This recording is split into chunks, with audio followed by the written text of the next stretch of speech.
recording studio allows you to, almost paint with sound, paint with music, to create layer upon layer, change things, take things, make additions. For all of us, when we were in the studio, I think we were all conscious of that this was something more than just taking tunes and playing them. We were really trying to create almost a soundscape to accompany these paintings.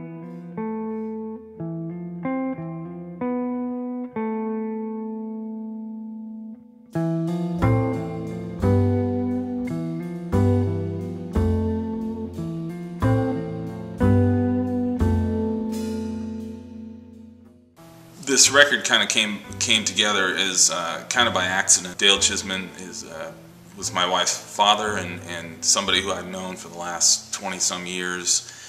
And shortly after his death, my wife and I were going back and forth to Denver quite often, and I found myself in a whole new artistic environment, surrounded by artists and painters and sculptors, and really kind of was inspired in a different way than I had been before. Stylistically, Dale was doing, especially after the 1980s, which is when I knew him, was doing sort of a response to abstract expressionism.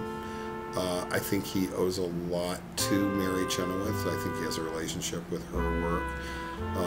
He had an instinctual sense for line, so that there's unexpected placement of the line, but he just had an instinct of how it would be just right, and the same with the colors. He used strong and often primary colors, which is a courageous thing for an artist to do. Lots of red, lots of yellow, black, instead of using muted tones or modulated tones. He was very prolific, constantly reinvented his style, and wasn't afraid to just throw everything out the window and start from scratch. He seemed to, have this inexhaustible supply of ideas of what to do, and it was like putting a bucket down in a well, and every time he could come up with a full bucket of water. First thing that really struck me was the title "Tattooed by Passion," which I thought was a great title for a painting. I thought would make a great title for a song at some point. I kind of put that away and said, hey, I want to write a tune called "Tattooed by Passion." And as I was in Denver, kind of starting to write out some sketches, I finally got some stuff on paper, and the first thing I wrote, I said, well, this one's going to be called "Tattooed by Passion."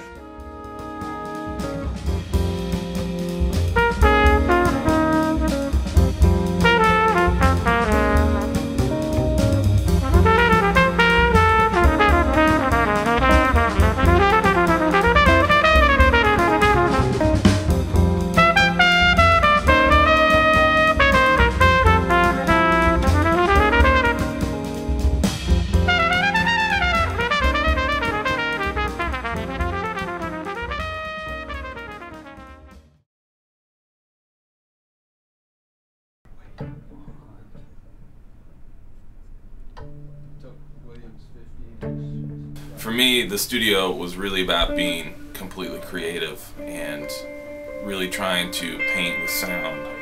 And looking at the paintings, you see there's layer upon layer of paint and ideas that went into those. So for me, I think that was kind of the approach with some of these tunes, was to kind of capture the inspiration of the paintings and kind of what it meant to me, and just kind of paint with sound and create layers to the music.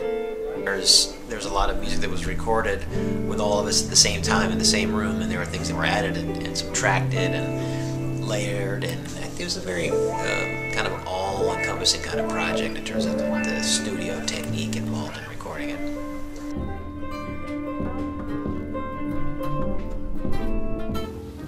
There's 3 tunes on this record that we added string quartet accompaniment to. Colorado, August, and Savage Grace, where there's emotional element to, I think, all these tunes that with this classical jazz quintet, it just really can't fully capture that emotion that I was looking for. And Jeff McSpadden, who I've known now for almost 20 years, we went to school together at the New School in New York. he's just a phenomenal writer and really knows the sound that I've gotten out of the bands before, and just wrote some amazing arrangements for these tunes, and I couldn't be happier with the way that they turned out.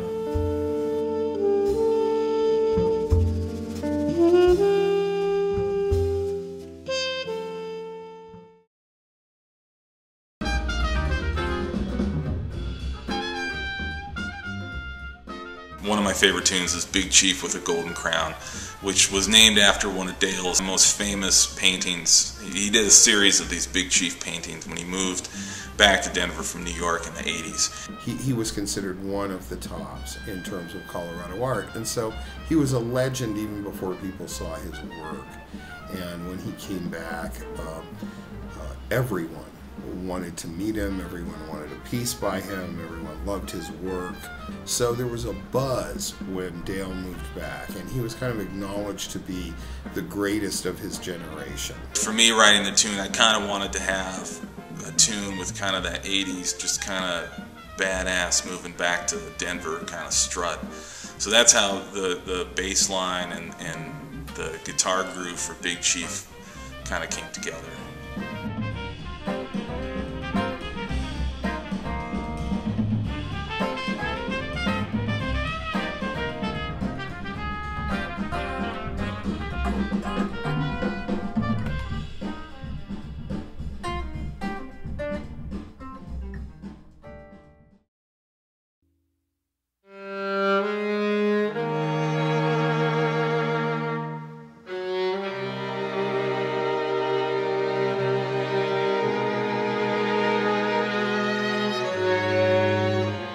Say that he's one of the stars in the firmament of Colorado art, and didn't change that he died.